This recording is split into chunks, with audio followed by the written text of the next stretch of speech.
Welcome to the Startup Grind.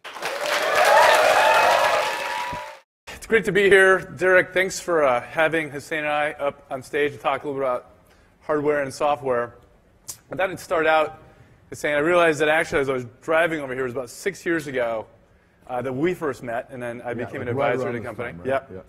And that was a really pivotal point for the company, and I think let's start there with Jawbone, because that's when, at that point you were doing primarily devices that didn't have a huge software services component. And let's just launch right in. And I say actually that's kind of midstream because the company started roughly, 10 years before that?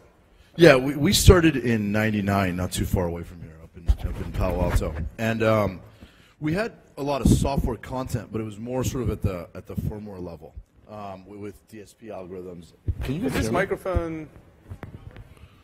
Is mine working? No, I guess if I hold it close. Is it right? I know. Some help there? You got it? I'm just going to hold it. Okay.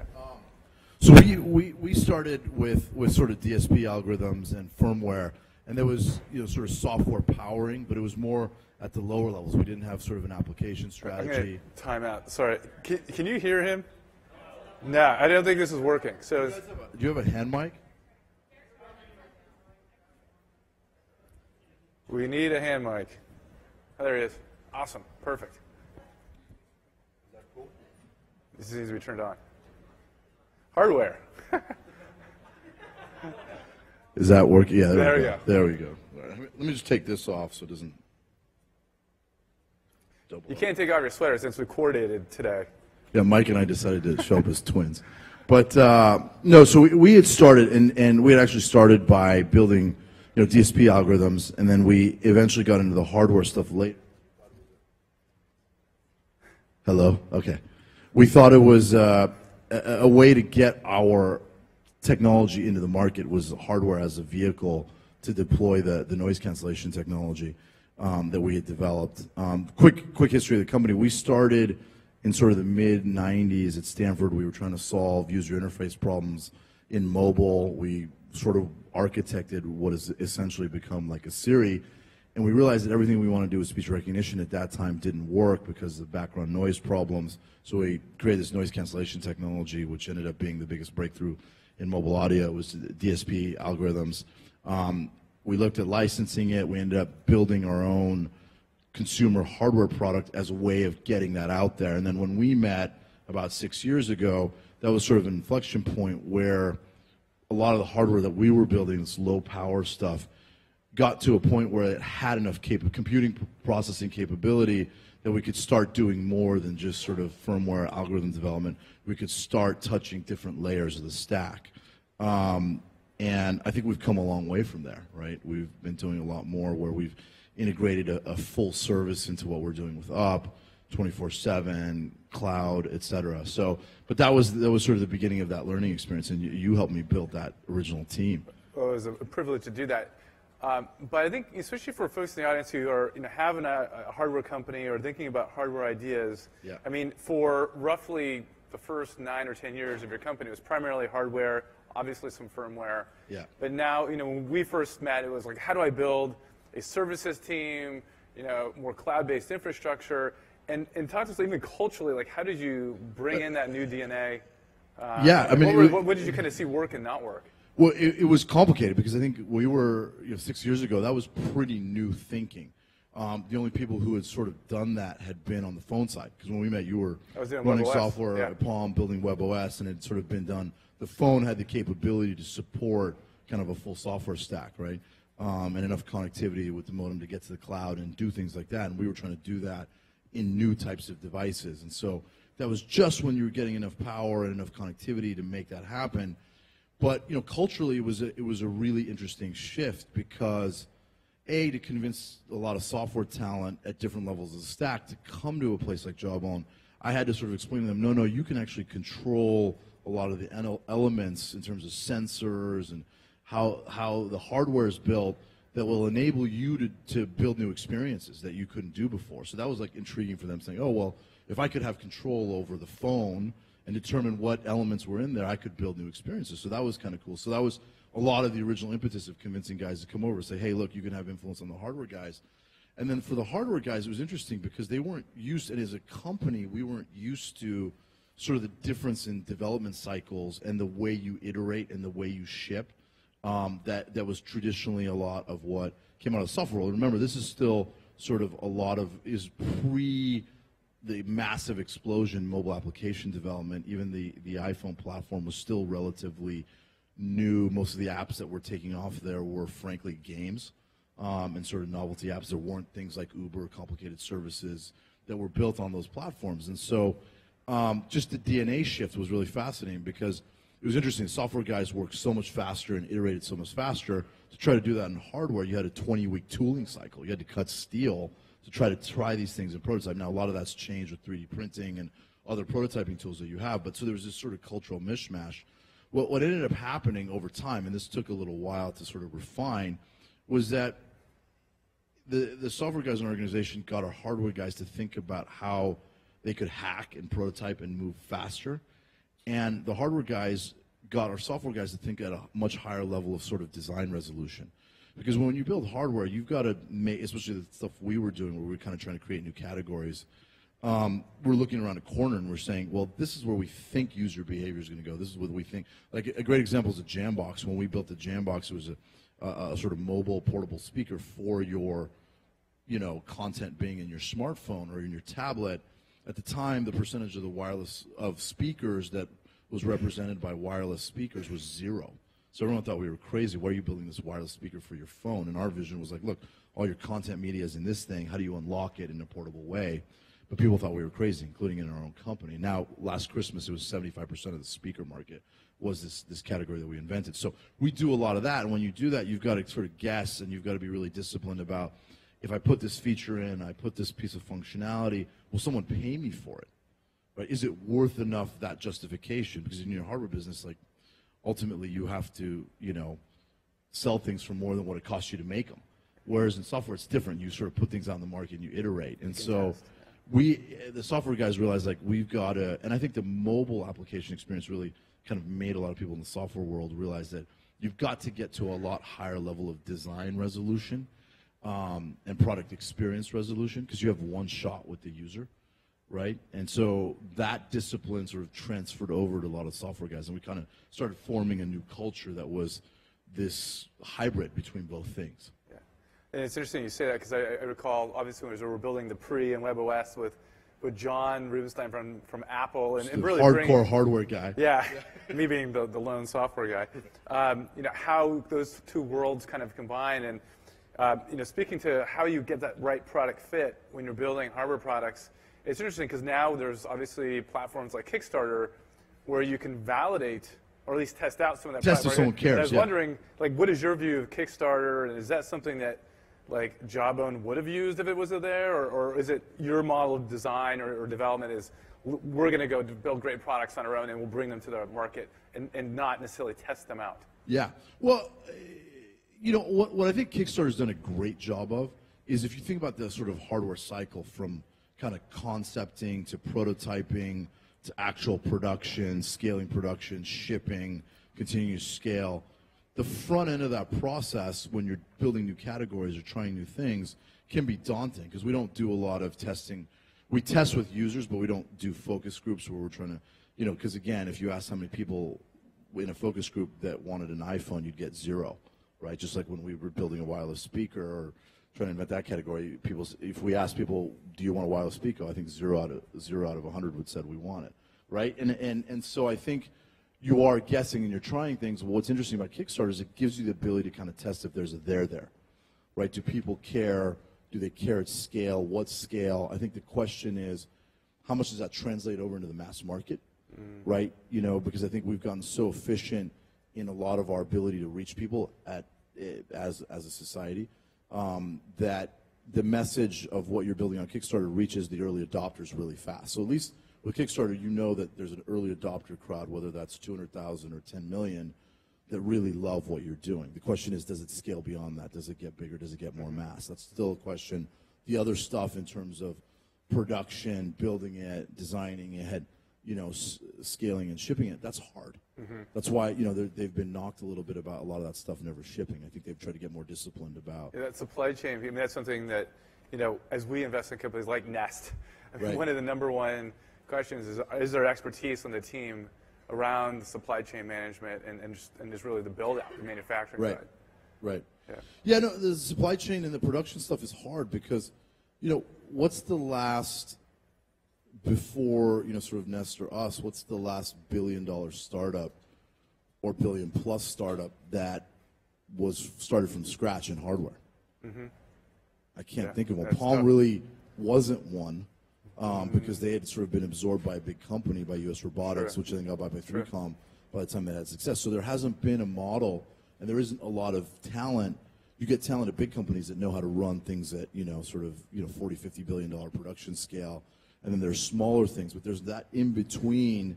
We're in this transition. I mean, it really does feel like hardware is where maybe software was 10 or 15 years ago, along those lines. I mean, do you agree with that? Yeah, well, I think there's a lot of new infrastructure coming up place. I mean, I remember when we first went to Asia to try to convince people to build our stuff, like crazy stories where they were like, "What do you guys know? You're so young. Get out of here. We don't want to take risks on startups." I think that's changed a lot, right? I think the big manufacturers are looking at how do we invest in innovation, how do we create new categories, how do we find the next spark. So there's more of that than ever before, and there's a larger appetite to take those kinds of risks. But before that, in the Asian supply chain, they didn't want to work with companies that were our size. There was a lot of convincing to do that. Now you have a lot more of that. So the tools are happening. Rapid prototyping through 3D printing and all this kind of stuff is happening. So I think it reduces a lot of the cost and the complexity of figuring out how to do the things, but still building a great company and trying to scale is still hard. Yeah.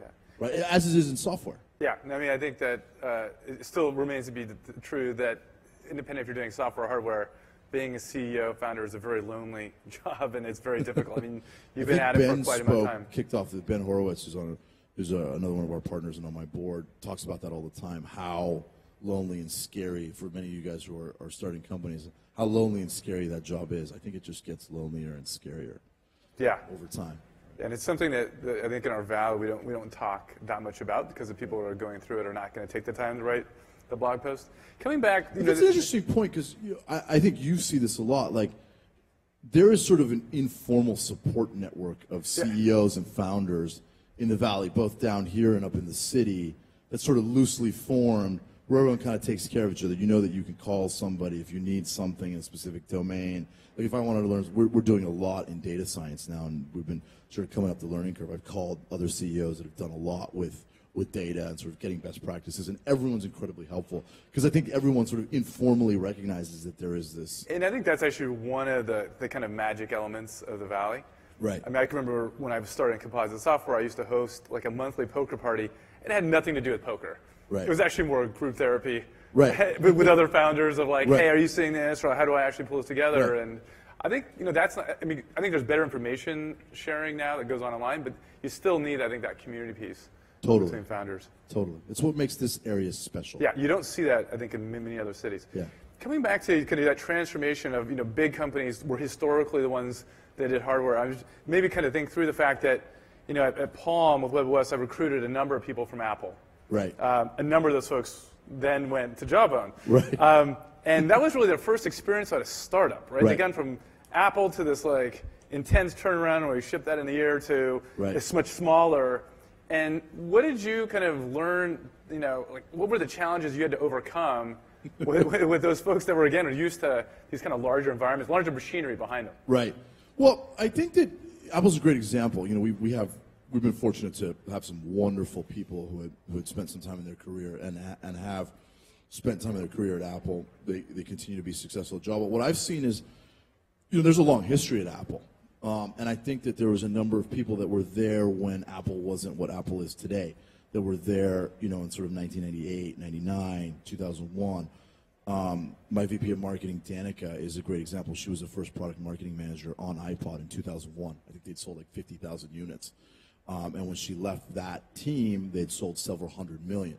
So she'd gone through the whole gamut of, not that many units all the way to sort of changing the world and all of the category creation and infrastructure scaling and sort of how you do all of that. So she had a very different perspective about building, because what makes people successful at a place like Jawbone is they got to want to come in and build. They got to create that machine. We're building a machine that will hopefully get to this place one day. And so it's just a lot of it for us has been, a mindset around wanting to build, wanting to create.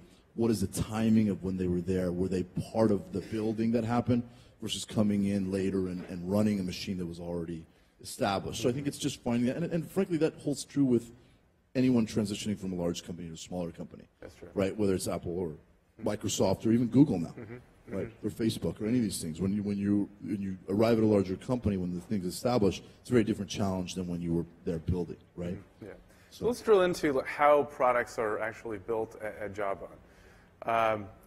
Again, just reflecting on my experience at WebOS, I mean, there was a lot of kind of the marriage between the designer and engineer and how you could get that virtuous cycle. Right. And that was just on the software side. Right. And then there was in addition to that, how we could overcome sometimes challenges on the hardware side. How does that work at Jawbone, and what have you changed, over the last couple of years in how you define and build products? Well, it's been a journey. I mean, it's been completely dynamic. When we started, when you and I were first architecting some of this stuff and looking at how we added more layers of the software stack, if you will, to the things we were doing in hardware, at that point we had a very distinctive team. We had sort of a hardware team and we had a software team. And there was a design team associated with hardware. Yves Bahar was our chief creative officer, the industrial designers. We had audio designers that were making tones and all of that, and they knew what they were doing. They were constrained by physics. They knew what materials they could play with, all that stuff. And then we had a design team that was associated with our software experience. And we had other issues and to me this really kind of came to a head in the first iteration of our Up product, where we had a lot of issues and we took it off the market. I think those issues in some ways masked some of the challenges that we had in putting that product experience together, where it was sort of these two disparate elements that then got glued together at the end. And what I realized is that didn't yield a great experience. It wasn't up to the standard of what we wanted. And what I did at that point is I sort of deconstructed the whole thing and I said, listen, it's one experience from atoms to bits. So let's take every designer, every experienced thinker, from industrial design to graphic design to experience design to audio design, I'm going to put them in one team and I'm going to call that product experience.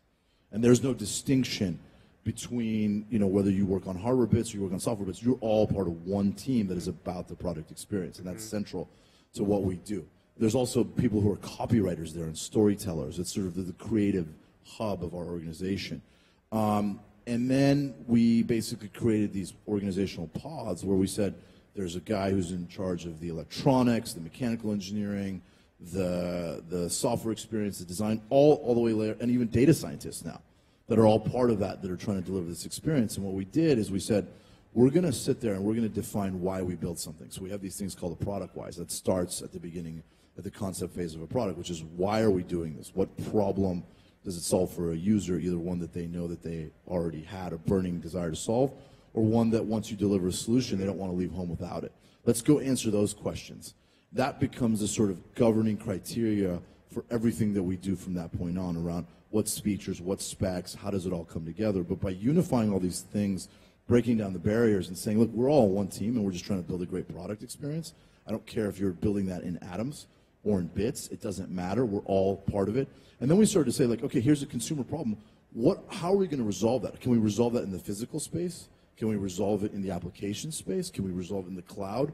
And how do we use all of these different elements of what we have as tools to solve this user problem? That became the great unifying experience, right? And so right now that's working. I think there's still a lot of work we have to do to continue to refine and get better. We always feel like we're in the business of always, everything to me is a prototype, right? Because as soon as you ship it, you see that there's a million things that you wanted to do to make it better, to improve that experience, and all the opportunities kind of open up. That's what makes it fun. You're never sort of done. But that's what we did. We sort of broke it all down. We sort of created, and it's all in service. Empathy, it sounds like. Yeah, it's all in service of solving a problem for the user. So whether you solve that in hardware, or you solve it in an application experience, or you solve it through utilization of cloud services, it doesn't matter. And then all of a sudden you start thinking about, well, where are the handoffs? Can I just do that in the cloud? And can I just have somebody help me with that? Can I have that guy on the team help me solve that problem for the user? I don't have to do it down here. That's the kind of collaboration and cooperation that we've seen. And look, I feel like when you're hardware, software, and data, no one's really ever done that yet at scale. And so we're kind of at the tip of the arrow figuring this out. I'll come back to you and let you know if it still works. Yeah. But, well, I mean, I'm certainly very excited. I think I would, certainly label that as a key area of focus of mine. just around sensors, data, and machine learning, right, and what kind of new applications are built around that. And I'm kind of curious along those lines. That's an interesting point, right? So like take this for example with Up. If we didn't design a piece of hardware that someone could wear 24 hours a day, we don't get a service that's used 24 hours a day. We don't get the data out that then powers the system and makes it useful. So without that hardware engagement, which no one thinks about hardware at engagement level, well, guess what? We have 23.7 hours of engagement on Up, average, over millions of users, right? That produces so much retention. That we have 81% retention. It's off the Flurry chart, right? And people open the app 20 times a week. Like if you're in the app-only world, it's staggering, right? And what we're saying, well, you have a piece of hardware that's creating that kind of engagement and keeping people locked in becomes really powerful. Then you produce this really valuable data that you can use to help users understand themselves and make better decisions. So it all comes together in interesting ways that you wouldn't expect that require you to be awesome at hardware in order to like be really good at data, right? Yeah. So, I mean, I think have you found scenarios where, as you're collecting that data, and you have now a data science team at Jawbone, that some of the results from that analysis is now impacting even product development? Big time. And kind of, maybe you could share one or two examples of that. Yeah, no, well you start to see kind of, I mean, data science to me is amazing. Monica and Stuart, Monica runs sort of the data science products team, and then Stuart runs algorithms for us. They've done an amazing job at sort of going and understanding all this information, what it tells us about user behavior and how we design the system, and what we should focus on to improve that product experience, and how we should sort of highlight things, and even down to things like automatic sleep detection in our product was something that we got hit on a lot, and we could read the user feedback. But just looking in the system, how many users actually took the time to turn on their sleep mode versus who forgot, and then when you had that auto sleep detection, what it did on retention and against it, and sort of how we design the hardware, et cetera. So there's just a lot. I mean, we make real-time decisions on what colors are selling, what sizes, how you and that's all coming out of the data, right? Obviously, I think one of the things that's quite striking with the Up Band is that it's very fashionable. I mean, it looks beautiful. Thank you. And but you have a watch on too, and there's been a lot of rumors around Apple creating a watch. I mean, Samsung has a watch. I mean, what is your kind of view on watches? Yeah, and how that interplays with Up? So I think that certainly from the watches that we've seen, it's hard to comment on ones that aren't shipped yet, but from the watches that we've seen, the paradigm and the user problem that they're trying to solve is very different, right? So if I look at a Galaxy Gear, I think you're wearing a Pebble here in front. To me, that's a lot about extending information to a different place, right? Versus what we're trying to do, which is create something that disappears, that's passively collecting a lot of signals about you that we then crunch and report back to you that you can do stuff with, right? So yes, we do some information here, retrieval, but it's more about nudging you, hey, you haven't hit your goal, move, do stuff. So at that level, there's information retrieval, which is an extension of the screen that I have in my pocket or my bag, and it's just sort of contextualized. But that thing and those devices are built either from a battery perspective or a size perspective where you'd never sleep with it. At least at scale, right? I have a watch. This was celebrating the birth of my daughter, so there's a different ceremonial thing about it. But it's too big for me to sleep with. I always take it off. Whereas this thing is on the edge of something that was big enough and comfortable to sleep with. Well, if I don't get your sleep data, I don't understand how that relates to your movement and all the other aspects of your life. Sleep is pretty fundamental, in our view, to health, right? And so I think, again, it's just sort of what problem are you solving for the user? What's the intentionality? Sure, does that have an accelerometer? Sure. So, could we have an app that got those signals and put it into our cloud? Great. And we'd love for him to track his sleep, right? Because I think it might reveal something. So I think that, they're solving a different problem than the one that we're going after. I'm going to switch gears kind of dramatically to this company evolution. I think a lot of times when you look at a company like yours that's successful, you got products that people love, you kind of look back in history and go, oh, it was like always up to the right, and it was this linear path, which it never is the case in any startup, no matter what you ever believe or read. But yours is like a particularly, I think, striking to me because I think you really demonstrated a really intense amount of perseverance. And I think maybe for the audience, just to share, like, financing, I mean, you were on the edge of death several times. Multiple times. And walk us through those parts of Jawbone's history and how you got through that, and who you look toward to help. Yeah. Well, there's been a lot of them, so unfortunately. You're still alive, though. We're still alive. Mike Moritz, who's another one of our investors from Sequoia, said something to me really funny the other day. He's like, I'm always wondering how many of your 9 lives you've actually used up. I said, Michael, that's sort of a morbid thought. But anyways, no, but in his defense, he was sort of saying, like, it was coming from the perspective of, you guys have been really good at, sort of navigating these tricky situations and bouncing out of them. I think, what we want to really, really good at now is not getting into those situations going forward. But they happen. I mean, I think in startup land, people don't talk enough about the challenges that you face and that loneliness of being a CEO as you plow through these things. But, we've had them throughout our history. The company was founded in 1999. I started in 1999 with my partner Alex. So we've been through so many different ups and downs and all arounds. This is a different valley from then, by the way, right? It used to be that you founded a company, you guys were the technical ones. As soon as you got to a certain level where it was clear that there was some consumer interest or market interest in what you were doing, it was thank you very much, we're going to bring in the professional management, and then they're going to take this and say, you remember this. It was not nearly as founder-friendly as it is today. And I think some point along the way, people realized that the most successful and most valuable companies are the ones that were led by founders, right? And so what do we need to do to sort of cultivate that? I know KP's doing that a lot of my other investors, Andreessen, Sequoia, everyone, Vinod, I mean, all these guys are now very focused on how do we create better leaders and better managers out of the founders and CEOs. So that certainly wasn't the case. But, do you have any particular anecdote? Well, I'm just thinking in particular, some of your experiences in like 2004, 2005. Yeah. Where, I mean, you were on the edge of running out of money. Yeah, well, we did. And basically what happened, we launched our first consumer product. I don't think a lot of people remember this, but it was a wired headset that had our core technology in it, and it wasn't wildly successful. And that put us into a space where there was also at that time a lot of nervousness in the VC community around doing hardware because it's so hit-driven, right? And it's a little bit like, in some ways, they think about it at the movie business, which is you got a lot of investment that needs to go into it. Then you put it out there, and then it's like, oh my God, is it going to move? Are people going to like it? So it's risky. And like we talked about earlier, there's a lot of things that have happened that make that less risky, which is great. Means there's going to be more innovation. But so we put this thing in the market.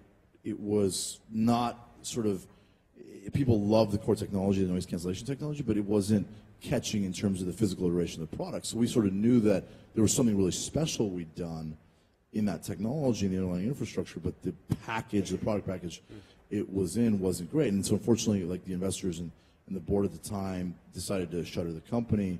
And my co-founder and I took it back with, basically no money in the bank. And we had been doing some work with DARPA, and so we ended up, refocusing, went down to 4 people, no salaries for 2 years, and really focused on getting it into a Bluetooth package, which ended up turning around the company. But there was crazy stuff where, the doors had been chained and everyone had been fired, and everyone was telling us to go get jobs, and why are you doing this? And I'm happy we didn't listen because, we're talking about other things that we were done. And I think that for us it came down to 2 things in those moments that I think are valuable. Number one, we really believed that we had something that could make people's lives better. And we felt a sense of responsibility at getting that into folks' hands. That combined with a sense of responsibility that we had taken other people's money, both friends and family, but also other investors. And so until I felt like we were done and we didn't see a path forward, or we couldn't cajole and push and pull and scrap to see something that would, break through, we still had the ability that there were 10 other things we could try to make it work. And so as long as we felt that way, it wasn't hard to keep fighting and keep pushing through. And I think that's what people always have to ask themselves. Do you believe in the concept of what you're doing?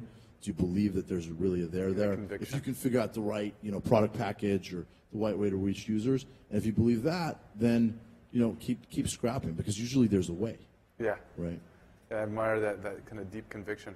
And it ended up that kind of going through those hardships, like when we had the issues with Up in the first go around.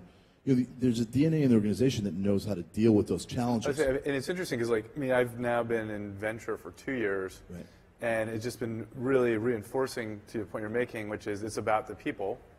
When you start companies, and you're going to go to battle every day. Right. And why are you starting that company? And is that kind of motivation really centered in the right place to endure right through those challenges that impact not just you, but your family, your friends? I mean, that's not easy. Yeah. No, I think it takes a high level of faith and belief in the mission, right? I've seen very few entrepreneurs who are successful, who do what they do, really successful, who do what they do for economic gain.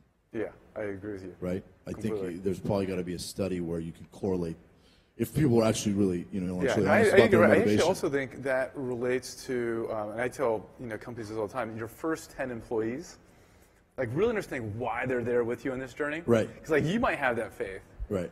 But you want them to have that kind of similar faith, because I mean that's really where your culture is formed. It has to, right? Right. Yeah. And so what have you found? I mean, this is a while ago, granted, but like getting those people that are at Jawbone for the same reason around this mission. I mean, how do you interview for that? It's a great question. What's that? Stock helps, but you get to a certain point where there's not that much risk in some of the downside on stock, and so it's sort of guaranteed, so then it really becomes just compensation. I think that you start to look for certain signals, right? What are they asking you about? What do they care about? What are they the things, worried about? What are they worried about? What are the motivations? Like where do they get stuck? And what's the motive? I think it really comes down to like what motivates people. Right? So you look for a certain like intellectual capability and horsepower. In certain parts of the organization, you absolutely need experience set. It's not just about how smart someone is. I think you look for a passion, a kindness, a belief. Why do they exist? I always ask the question for people: if you had your perfect world, what would you do? What do you want to do with your life? Right? Do you want to be in this job? What passion do you have for it? Like, where do you want to go? And you start to see those answers, and you can see certain cues around motivations versus not, and how they think about things. Yeah, I totally agree. I think even like, finding out what they're doing in their spare time, I think is also very telling. Yeah. Or even what they read or things along those lines. Absolutely. One thing that kind of came to my mind as you were answering the question, though, is that in hardware or hardware software services, historically, it's difficult because you ship a product, you ship a speaker. Right. And it has a certain lifespan, if you will, not to say that people aren't still buying them. Sure. But, and then you move on to your next product. And so you have to kind of constantly, not unlearn, but like be really intellectually curious of what the next product is. Yeah, it's always. And now I think as we have that integration, data can be that, or that platform can be what glues multiple products. How have you seen that influences actually who you bring in, that mindset of being able to kind of unwed themselves from a prior product and go to a new product? It's interesting. I mean, in some ways, it takes a set of people that are always looking forward at what's next. But that's uncomfortable sometimes because you don't end up celebrating milestones that a lot of people want to choose. Because as soon as you accomplish something, it's sort of what's next? What's the next goalpost? Yeah. Right? And that's something that we struggle with around sometimes, like, well, we don't really look backwards. Right? We don't really think about, because to me, you're only as good as what's next. You're as good as what's on the come versus like what you did, right? Someone once said to me, and I love this line, which is, yesterday's home run didn't win today's game. Right? And it's absolutely true. And I think about that a lot when I interview people, is sort of how much are they focused on. To me, experience is really important so that you don't make the same mistakes again. And we always say, let's go make new mistakes. Let's go try new things. Let's fail fast. Let's go. If you're making new mistakes, I'm really happy. It means we're trying stuff and we're pushing the envelope. So you got to find people who are comfortable in that place where it's really dynamic and none of the rules that applied to what they did before are applying going forward. And so it's matching that dynamism in thinking and operating and acting with enough system and process to get you to scale. Right? You can't rewrite everything all the time at the same time because then it will break. So it's a balance, but you got to want people who have that hunger, that intellectual curiosity, that passion for the new thing and what's different, and don't hang their hat on anything behind them, right? But they just think about experiences, sort of not making the same mistakes. That's great. Well, I don't know where we are in time. I feel like we're getting close. I know between the next thing is lunch, which is kind of a tough thing to be in front of. I think the only thing that maybe is worse is being right before drinks later in the day. But Hosain, thank you so much for coming, and thanks for the discussion. Appreciate it. Thank you.